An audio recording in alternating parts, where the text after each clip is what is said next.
So let's start with what is the goal when we're teaching habits? And the goal when we're teaching habits is less conflict. And this is your goal, but it's also their goal. Your kids don't like conflict with you any more than you like conflict with them. So, what we're going to talk about today is the importance of regular routines. Regular routines for smoother mornings, after school, evening times, how to support, and create routines where the have to comes before the want to. And the idea of routines to promote health and safety for our kids, which is very both comforting for them and as long as the routines have some space for choice, allows them to develop the kind of connected independence we're looking for. Now, routines are made up of habits, and habits are made up of routines. There's an interchangeable relationship between the two. Habits consist of three components.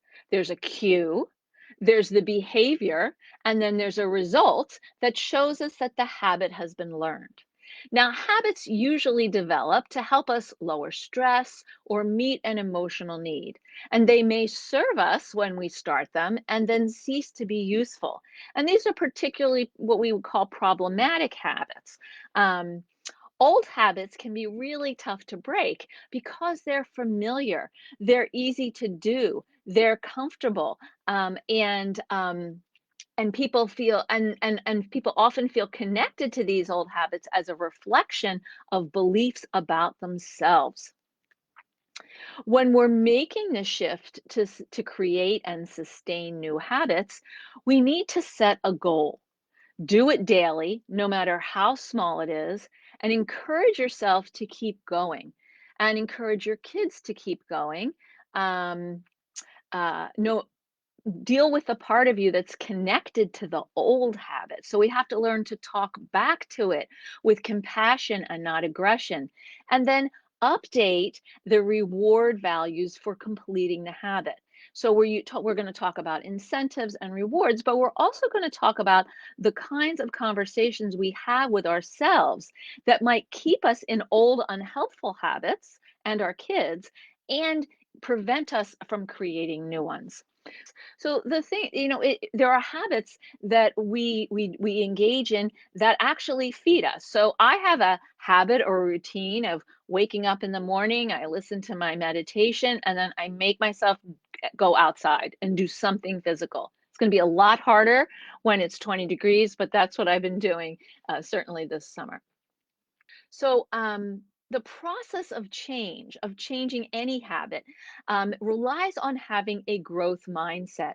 And a growth mindset establishes that being human means living and learning, right?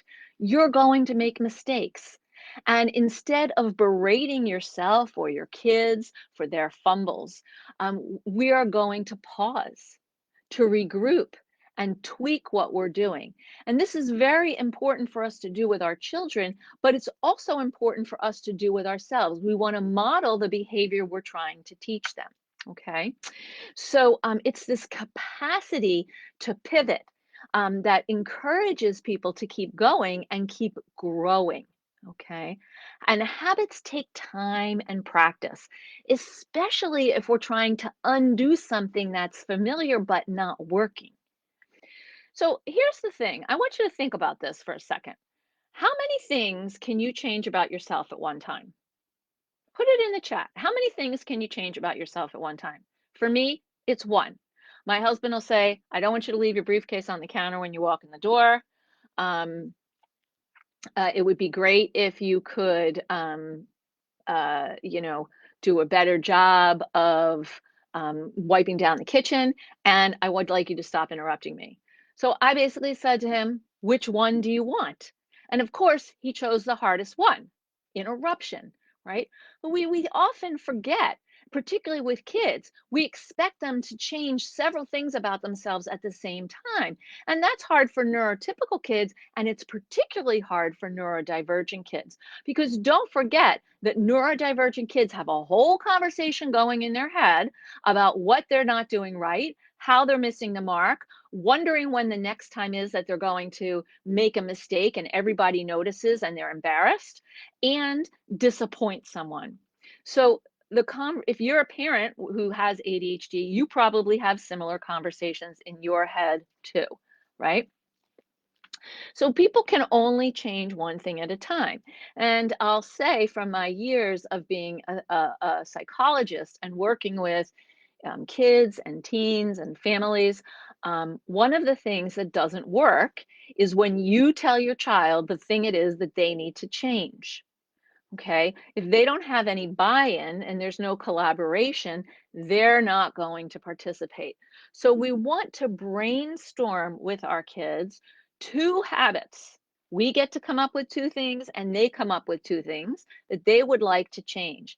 And what I would encourage you to do is listen to their two things before you add in your 2 cents. What are two things that aren't really working in our family right now or in your life for you? Or things you'd like to see better around the house. And they'll have two things. And those two things may or may not be on your list. I'm hoping some they are. And then you could share your two things. And then together you're going to pick the overlapping one or the ones that are most related because then your kids are like, I'm engaged. I want to see this thing change. My parent wants to see this thing change. We're going to work on that. Now, if in the instance that the thing that your child wants to change is not on your list, but it's still valuable, I would encourage you to go with that. We want to work with something that matters to them. And I talk about this in my book, What Your ADHD Child Wishes You Knew. It's one of the most important things is we want to hear from our kids and collaborate with them. So Kelly asks, how do you initiate that conversation? That's a great idea. So one of the ways that we want to initiate the conversation is by being able to say to our kids, I think there are some things in this family that aren't working so well, and they're not working for me, but I think they're also probably not working for you. And so, how can we work together? Um, to come up with something that is working for all of us, right? That's the important thing that we want to do. Um, so when you talk with them, and the thing is, you can't have this conversation when they're upset or in the middle of a disturbance. What we need to do is have this conversation basically at a quiet time of day. And the question is, when is that going to be? And that is usually, it can be in the car, it can be after dinner. But the start of the conversation is, I'd like things to go more smoothly for us. And I think it would be great if we didn't have this kind of like fight every night when it was time to go to bed or for when it's time to give up your phone. I don't like the fighting and you don't like the fighting. So we have to come up with a different option. When we're going to pick our goal, we want it to be as specific as possible. So there's no assumptions and no surprises and no confusion about what's happening, okay? So we're relying on working with kids for solutions to common problems to increase their buy-in and their cooperation, starting from a point of connection and the belief that everyone dislikes the trouble spots. So how are we going to do this? Because really, if we think about our big goal, our zoomed out goal, it's teaching lifelong skills while being more efficient and effective in the tasks of daily living. This is what nurturing connected independence is all about. And for parents of kids with ADHD, this goes into the mid-20s. Okay. So the first thing we're going to do is we're going to follow my 5 C's. We're going to manage ourselves first. We adults are going to manage our reaction, our reactivity, our frustration about habits. And we're going to do that by noticing when we're becoming dysregulated, any bodily signs, tightness in your stomach, tightness in your chest, maybe you're sweating, maybe you just feel the heat rising, and you're going to take a little bit of a pause. Go to the bathroom, close the door, wash your face, look at yourself in the mirror and say, breathe deeply, okay? And we've talked about different breathing techniques before here. Alternate nostril breathing, what I call triangle breathing. Breathe in for 4, hold for 4, exhale for 6, pause. Or just put your hand on your chest and breathe into your hand or your belly. So we're going to manage ourselves first. Then when we think about building a new habit, we're going to create tasks that are appropriate for their age and ability. One of the reasons that parents give up on building routines is that it's frustrating and the progress is slow. So Susan writes small steps in the comments. Thank you. And really, we want to think about it as, it's 2 steps forward and 1 step back is still 1 step forward. So that's our goal, 1 step forward. And we're going to talk specifically about different challenges at different times. We're going to use incentives instead of punishments. So instead of saying, I'm taking your phone away because you didn't give it to me when you're supposed to, and you're not going to get it tomorrow, what you want to say is, you haven't earned the privilege of having your phone tomorrow because you didn't turn it in as we agreed by 9 o'clock. And so that the mentality is an earned privilege mentality rather than I'm going to take this away punishment mentality, because punishment doesn't really teach skills. And for kids with ADHD or ASD or learning disabilities or twice exceptional kids, it's all about learning skills. We're going to build in breaks and choice. One of my favorite things to convey to parents of kids with ADHD is the concept of directed free choice.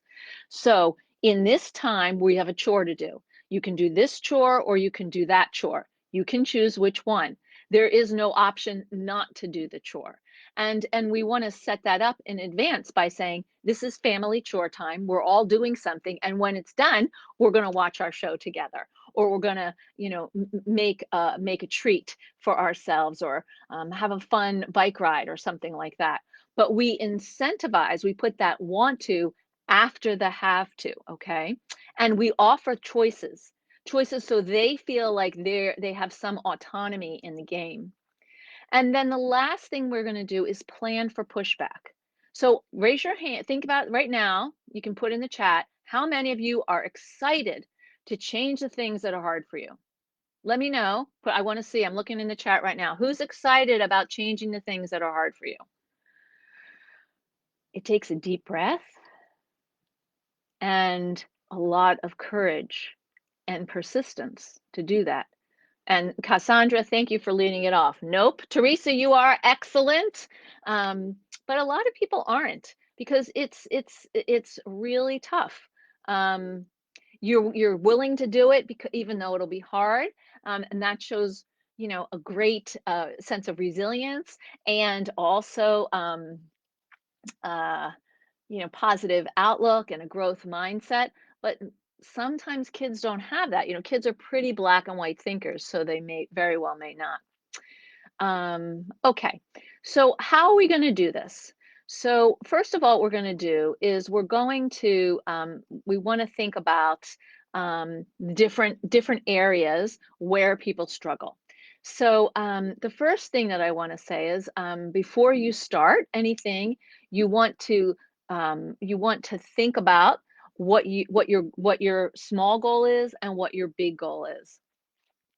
And so we want to avoid giving lectures or solving problems for our kids, or taking things personally. And this is hard, particularly, I know it's hard for me. I'm someone who is a sensitive person, and I do take things personally, even though they're not necessarily about me. We want to use a skill deficit model, not a failure of will. So executive functions develop in neurotypical people until around the age of 25. And then after, we're going to add about 3 to 5 years for people with ADHD, usually around 3. So we want to take the long view. We want to realize that we may have to keep supports in place it longer than you anticipate.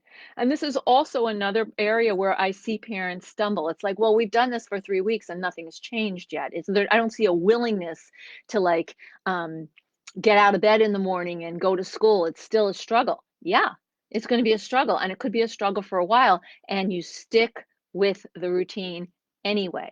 You do it anyway because you're modeling how to stick with things, even though it's very frustrating. Perhaps the agreement that you have for the morning is actually um, too ambitious and you need to tweak it.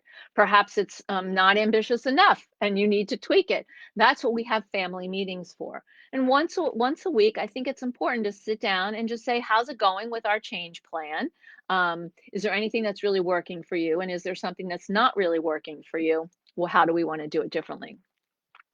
We want to think about also creating simple routines with variety and using lists and pointing our kids in the direction of the list. Now, a lot of kids with ADHD hate lists. They're like, oh, lists are so horrible.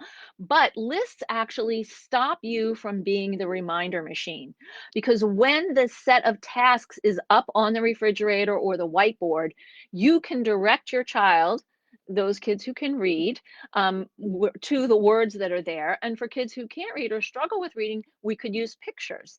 But that's what you direct them to. What's next on the list? So that they are learning some key executive functioning skills, organization, planning, prioritizing, shift, flexibility, and sequencing. These are really important, and it's to get started. We want to plan for success by expecting pushback. So when we have a meeting about changing a habit, we're going to say, what do you think might get in the way of this new plan that we have? Or where do you think it's going to be hard for you? I know where it might be hard for me. And then we talk about that and we brainstorm some alternatives. And the last part of this is about giving specific praise. So, those of you who are familiar with my work or who've read my book or my card deck, as you can see in the back, what you want to do is notice and acknowledge their accomplishments for sure, no matter how small, but also the efforting that they're trying to do it. They may not get there, but you see them trying. And kids with ADHD need encouragement in that set of trying. So I see some comments here. Let me go backwards. I do not even know how to start a routine. I'm lousy. Sonsolis. Okay, I don't want you to judge yourself for not being able to how to start a routine. It's hard for a lot of people and a lot of people with ADHD. And so the way that you're going to start a routine is one small step. One thing that you want to do new in your life, in your day, in your work, whatever it is, one thing. Like maybe it's I'm going to use a tomato timer um, from the computer, and I'm going to give myself 30 minutes to check my email, and when it goes off, I'm going to stop. Something small, okay? Juanita says, I tend to react rather than respond. That's true for a lot of us. And I have to say that as my kids are in their 20s now, and my reactivity is the thing I regret the most about my parenting. And I wish I had received a little bit more help in that process. But you know, a lot of us react, and what we want to learn to do is to notice the signals of that reactivity and have a go-to um, self-soothing intervention. Danielle, my first thought was, I need the school to do this. The school's not going to do it. The school might work with you to do it, and I encourage that, but the school's not going to do it. Maribel, for one long minute, I feel excited. Excellent. Carol, little children, little problems, big children, big problems. Yes, that's absolutely true. My children, as I said, are in their 20s. But when kids, enter adolescence, we had all kinds of different problems in my house than we had before they were in adolescence. And now, recently my daughter had a car accident and she was borrowing a friend's car, and the car does not have collision insurance. So she's going to be paying a lot of money to fix that car. And it's heartbreaking, and it's scary for her. And, I'm really clear that she's got to manage this on her own. Like I can't fix this for her. And that kind of powerlessness is part of what can make it hard to start a routine and stick with it. Jeannie, is it too late to start at 13? No, never too late. Actually, it's a great time. And one of the things that helps with starting routines now in the beginning of the school year, and even if you've been in school since August, it's still the beginning, is to be able to frame it like now that you're in seventh grade, or now that you're starting middle school, or now that you're in fourth grade, that to frame it as you have matured to this particular point, and so it's time for a change. Let's talk about that. Caroline, mornings are the worst for us. All right, I'm going to talk about that in a minute. Thank you, Annie. Carol, a set of tasks written on the bathroom mirror with picture writings by age 3. Love it. Some of us adults have ADHD, but not the children. Thank you, Susan, for saying that. Anything I'm talking about here is applicable for you. And I think in 2 weeks, I'm doing one on, routines for adults. So I hope you'll come back. Kelly, it's so hard not to take things personally. Oh my God. Yes, it really is. And at least for some of us, I'm always amazed at people who can just sort of shrug things off. I'm like, how can you do that? And particularly our kids have this very, very um, incredible skill. Like they can push the invisible red button on our chest and heat us up immediately. And like I remember that when my daughter was when my son was 4, I was expecting him to say, "You're a bad," you know, uh, "You're a bad mommy," and instead he said, or I was expecting him to say, I got this wrong, sorry. I was expecting him to say, "I don't like you, mommy," because I expected that. But then he would say, "You're a bad mommy. Other mommies are better." And I was like, "Am I a bad mommy? I don't think I'm a bad mommy." But it made me pause, right? And he was 4. I didn't need to pause. Um, Juanita, I started making my bed and vacuum my bedroom each day last month. I missed a day here and there, but it feels so good. I think about it throughout the day. Small yet huge step. I think that's a huge step, Juanita. Way to go. Um, yeah. Okay, great. How do you work with an ADHD teen who is also depressed and not very easy to incentivize? Well, that's a great question. And that is a very long answer, and we could probably do a whole talk on teens with ADHD who are depressed. But what we want to try to do is to find something in their lives that matter to them, something that it brings them some sort of pleasure or joy. And when we found that thing, we want to grow it. So we want to enhance the thing that matters. And you might say, well, it's just being on screens. That's all they want is to be on screens. But there must be some interactive thing that matters to them. Maybe it's a pizza, or maybe it's going skateboarding. So we want to try to nurture that and use those things that matter as incentives. We also want to talk with them about what's the currency of things that they want more of. Because if it is screens, then you're going to give them some screens automatically each day. So maybe they get an hour or an hour and a half of screens each day, and the rest of the 4 hours they want is earned through doing things that they need to do as part of being regular life. Michelle, I have a hard time with my daughter's emotions. She says those things too. I want a different mommy because you suck. You know, to me, I think one of the things that would be great to say in that moment, which is something like put your hand on your heart and say, that hurts my heart when you talk to me that way. It's not okay. So, okay, so let's go back to we talked about the 5 C's: self-control, compassion. We're going to meet our kids where they are, not where we think they should be. Collaboration, we're going to work with them and use incentives. In terms of consistency, we're looking for steadiness, not perfection from them or from ourselves. And then celebration, we're going to notice and acknowledge their efforts. And because these are kids who need that kind of positive reinforcement. All right, so let's talk about, so there are a couple different routines. So there's screen time, homework routines, morning and evenings.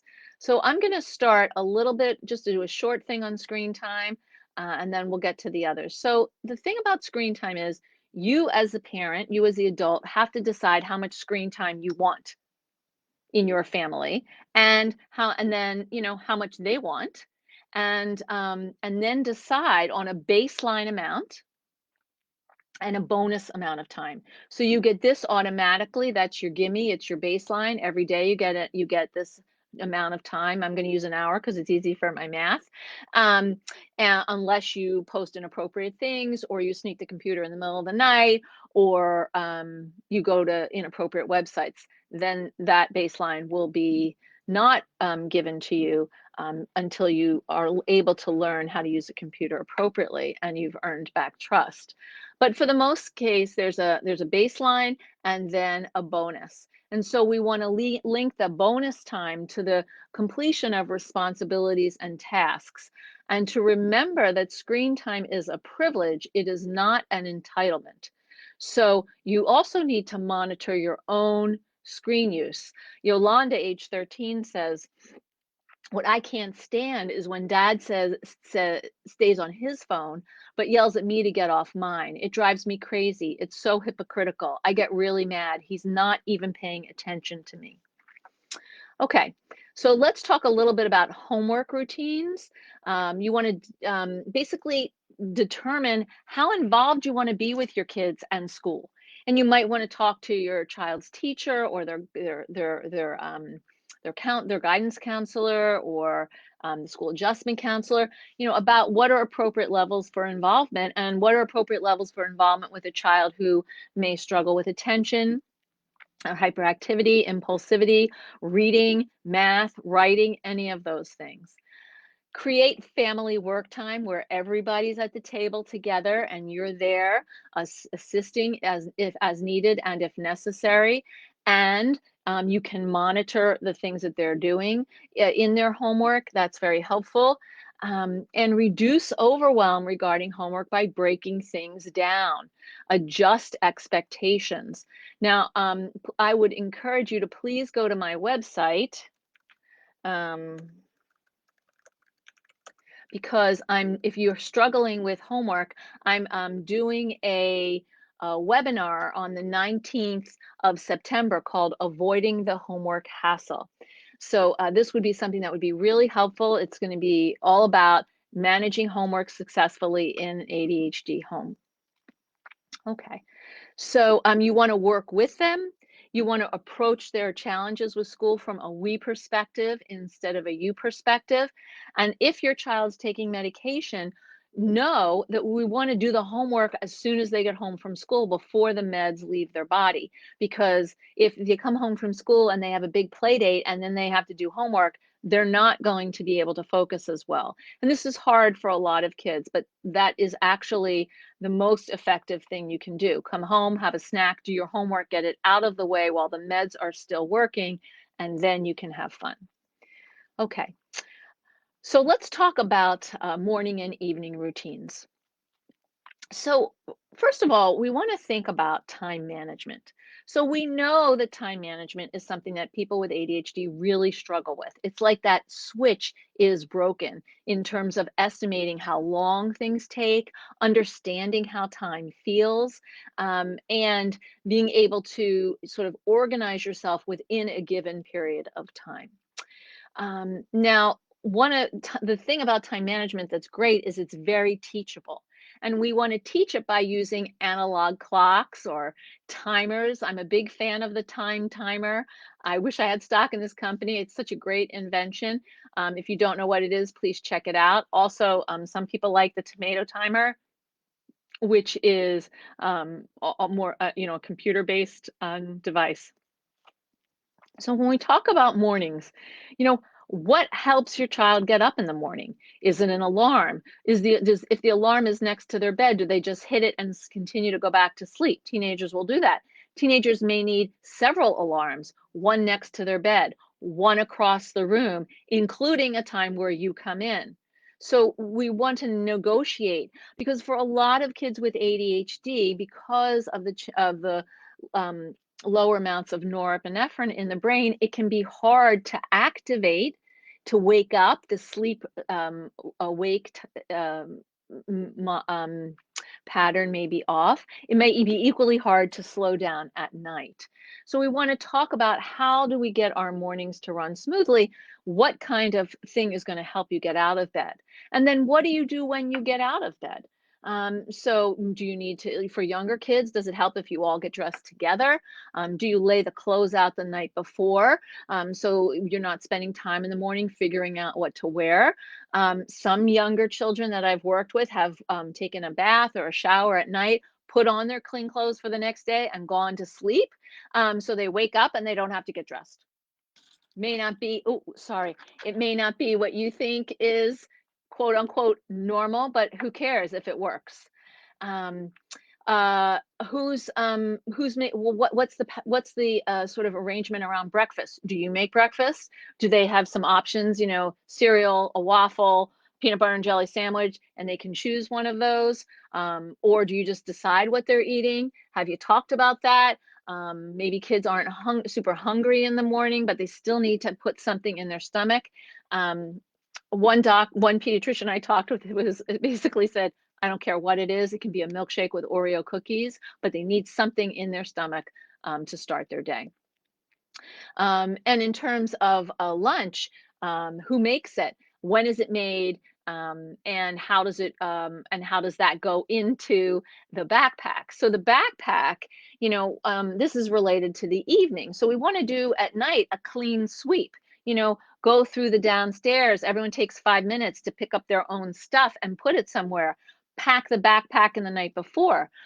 Something that's really helpful is to have like a list, even a laminated list of what goes in the backpack so that kids don't have to try to remember it. When particularly kids who struggle with working memory, they can see the list. They're like, oh, okay, I need my this book, and oh, right, I have soccer after school, so I'm going to need my cleats and my lunch. It helps organize them until they're able to retain that on their own.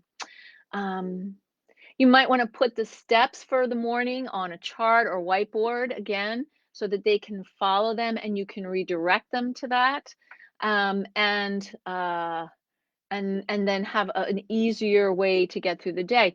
Some kids need incentives in the morning. They get all their stuff done and they can have a little bit of something that matters to them. Maybe it's screen time, maybe it's playing with the dog, whatever it is.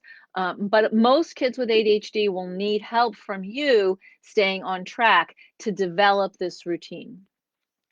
So let me see if there are any questions about that. Let's see. Whoops, hello. Sorry. Okay. Lindsay says, every part of every day is a battle. I'm sorry. Daughter hates school and is very emotional. Will go very low and depressed and super anxious and then feel elated and be very excitable. She constantly tells me I'm a bad mom. Okay, so we're just gonna like put on your Teflon suit and ignore that. Be the Tin Man from the Wizard of Oz, like whoop, that just slides right off of me. Um, I don't know how old your daughter is, but if she hates school, then she's spending a good part of every day doing something she truly dislikes and doesn't feel good at. And that takes a lot of willpower and core strength, core emotional strength. Um, so, some I have compassion for her because what does she love to do, and where is that in her life? Does she play music or do art or like theater or play a sport? Something that can balance what she hates with something that she loves. Kashi, I made a decision to get to my teacher job an hour early each day, driving from Raleigh to Durham. There's a lot of traffic down there, I know, Kashi. I told my students about my goal. I also told my friends and family. Great, that helps build accountability. Way to go. I approached it one day at a time. I get premier parking now. I also feel so calm as I start the day. It's been 3 weeks of success. This is a new habit. I'm an adult with ADHD who has never done this successfully in the past. I feel so accomplished. I'm going to love that. That is fantastic. And what's fantastic is you told people about what you were doing so that you had support. right? And as parents and adults, we need that support. I think a lot of parents with kids with ADHD feel very alone. I think a lot of adults with ADHD feel very alone. But the fact that you were able to make this decision and get to your job on time, is really fantastic. And I really want to commend you. And I love how you asked other people to support you. Good for you. Let's see what else, other comments that we have. Um, Susan, just trying is a step forward. Absolutely. Teresa, I can't get my son to sit down to do his, guessing that's homework. Um, I don't know what's going on, Teresa, but if you want to write and say some more about why it's hard for him to do that, that would be really helpful for me. Let's see. Prabjot, can you please give some more strategies around how to avoid procrastination? Yes. You're welcome, Kashi. So when we want to, the main way that we want to avoid procrastination is to break things down into smaller pieces. And if someone can't do it, then it's still not a small enough piece.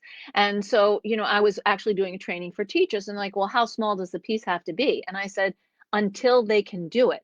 And so like they said, well, just like writing their name on the piece of paper. I'm like, just writing their name on the piece of paper, have them do that. Or if there's 5 problems on the piece of paper, tear off 4 of them and let them do their name and 1 problem so they feel a sense of accomplishment. Because what happens is when you see, oh my God, there's 14 math problems and you have ADHD, you're kind of flooded and overwhelmed. Ugh, there's 14 math problems, but maybe you can do 2 at a time. So we want to understand what makes it hard to do. Okay. Melvin says, morning and night routines are equally difficult. In the mornings, I need to drag my son out of bed. At night, it's as if he's turbocharged trying, and it's difficult to calm him down. Unfortunately, I'm exactly the same. Okay, so this is the pot and the kettle, and you understand that it's hard to settle down at night. That's not how your brain is wired. Dragging someone out of bed may not be the best option. There are certain like alarm clocks like that are fire alarms, or there are even alarms for people who are deaf that actually shake the bed. So I'm sure it doesn't feel good for you to drag him out of bed, and it doesn't feel good for him to be dragged. It might be worth checking in with a sleep clinic. I had a client who had a lot of difficulty getting up in the morning, and I mean this kind of story, and they took him to a sleep clinic, and he actually had a sleep disorder. There was a chemical imbalance in his brain. So maybe think about doing that for him and possibly yourself. I feel like I am my daughter's secretary because I constantly have to check on her assignments and upcoming tests for school because she simply does not care whether she gets good grades or not. I'm not sure how to get her to care about her education and her future. She's in 8th grade. Okay, so here's the thing. When someone is in 8th grade, they're 13 or 14 chronologically, but developmentally, they're more like 10 or 11. So she hasn't developed a sense of why it matters to do things for school. She can't see into the future. It's part of that now, not now brain of having ADHD. Right now, these things are super unpleasant and painful, and I don't like doing them, so I don't care. But is there also a piece of her that expects failure? Is there a piece of her that basically has given up on herself because maybe the message that she's gotten somewhere along the line is, you can't do it, you're not worth it. So we want to kind of get a sense of why she doesn't care. Let's unpack that not caring, because I'm sure it doesn't feel good to not get good grades. Ross Green says that kids prefer to do well if they can, and I 150% support that. So what does she care about? Um, and my guess is it's probably what's going on right now and social stuff. And if that's what she cares about, then we want to help her understand that there's a thing in addition to that she could care about. One thing that she's mildly interested in related to school, and start with that. Yes, Melissa, there's a replay. Thanks, PJ. Kiray, I just recently was diagnosed this July and you're 32. Welcome. Thank you for coming. Is there anything I can do to be motivated in writing my second bachelor degree? I'm taking Ritalin 20 once a day, but I feel like it's not enough, and I can't get more than 20 because I'm still waiting for my next appointment to go to the doctor. And because the last time I tried 40, I got so stressed, depressed, everything was crazy. Is it possible to combine therapy? So a lot of people do, combine different medication and a stimulant with a neurostimulant with a non-stimulant, excuse me, and that can be helpful. Can kind of carry you through when the stimulant wears off. Um, I think if you are motivated, if you're actually writing a second bachelor degree, you have motivation, but you're struggling. So it might be to help to get some support from a therapist or a coach or someone in the disabilities office at your school, to be able to break things down a bit so that you have this piece that you're working on and then break that down and then this piece and then break that down. If you're talking about writing a second bachelor degree, that's a big piece. It's like an iceberg. We got to break it down into little chunks. And you live in Norway. Wonderful. Thank you. Okay, so I want to say something about evenings, because we're going to stop in a few minutes. So one of the things that happens at night is that kids are, they often are they struggle with shutting off their brain, particularly if they have some anxiety. Um, and so we want to work backwards, and we want to teach backwards design in the evening, but also in the morning. So if the goal is to have the lights out by 10:30, and you need in your child or you need a good 15 minutes of decompression time, not on your phone, but maybe listening to music or reading, then that's 10:15. And then you maybe you might want they might want to like have a conversation with you, or you yourself may want to have a conversation with someone, so that's another 15 minutes, so that's 10. And then maybe you need to take a shower, brush your teeth, put on your PJs, get cozy in bed, that's another half hour.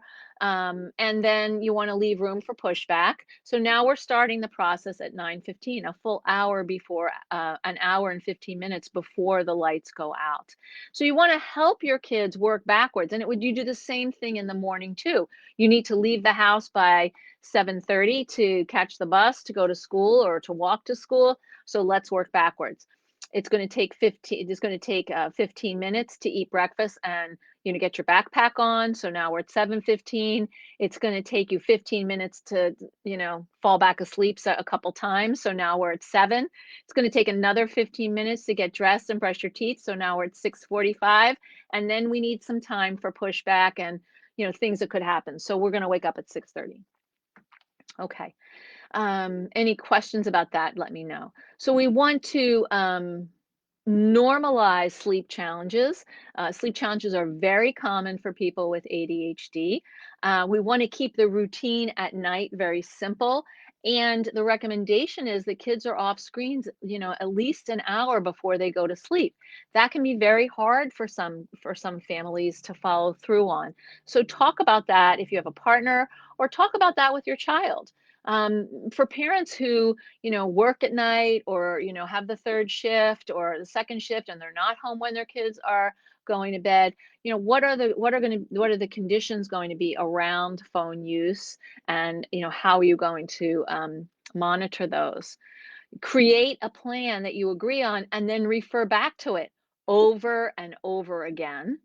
um, and try to use some time before bed as time for connection. There's a small window of time for those of you who are parents where you can actually be with your kids before they go to sleep. Maybe you sit in their room and sing them a song. Maybe you read them a story. Maybe they want to talk to you. They're 17 and they come in at 10 o'clock and be like, Mom, I need to talk to you right now, even though you yourself are tired. So, think about what it means to connect with your kids before bed. Do you want to do a meditation ritual? Some families do that, or some stretching, or maybe a quiet game or music. So, what's going to happen that's going to help you sort of slow things down, um, and get ready for the next day? So let's see. Jeannie, oh my God, we can't do 7 a.m. I can't imagine 6:30. Okay. Susan, I sleep better when I get daily light exercise. Yes, I sleep better when I get daily hard exercise, any exercise. So that's something that we're thinking about also. What kind of exercise are you getting or is your child getting? So I'm going to see if anyone has any questions. I've shared a lot of material that about different kinds of routines. I'm going to take another minute or two for your questions or comments, and then I'm going to say goodbye. So I'm waiting to see if any comments come up. One of the things that I think is really important for you to do is that when you're starting a habit, when you're starting a new routine, be kind to yourself. Treat yourself with compassion, because otherwise you're just going to put yourself down. And when you put yourself down, you're not going to be motivated. And here's this downloadable again on planting habits in kids. Um, let's see. Terry says, I was finally diagnosed at 65 and prescribed something. I've been carrying those damn pills around for over a year and I'm afraid to take them. I'm traveling with no in-person support. Here's the thing with meds for me. If there's a side effect to be had with something, odds are good I'll have them. Any words for me? Hi, Terry. Thank you so much for sharing. And better late than never in terms of diagnosis. What I would encourage you to do, and I'm sure this is the prescription, is to start on a very, very small dose. Um, I have someone who started on 2.5 milligrams because they were very nervous. They didn't really have much of a support system, and see how that is for a few days or a week. And then if you don't notice anything, you could increase, but you want to, make a plan with your prescriber, as I'm not your prescriber and I don't know your medical history, and you don't have access to the psych who prescribed them. Okay, so you need to find somebody who you have access to, some sort of physician, to talk with you about this. But generally, start as small as you can and see what happens. You're welcome, Jeannie. I'm glad you were here. You're welcome, Kiri. I'm glad you're here. Thanks for following me. Sonsolis, thank you. You can listen to me every other week. I'll be here. And in October, the schedule's a little bit different. So just keep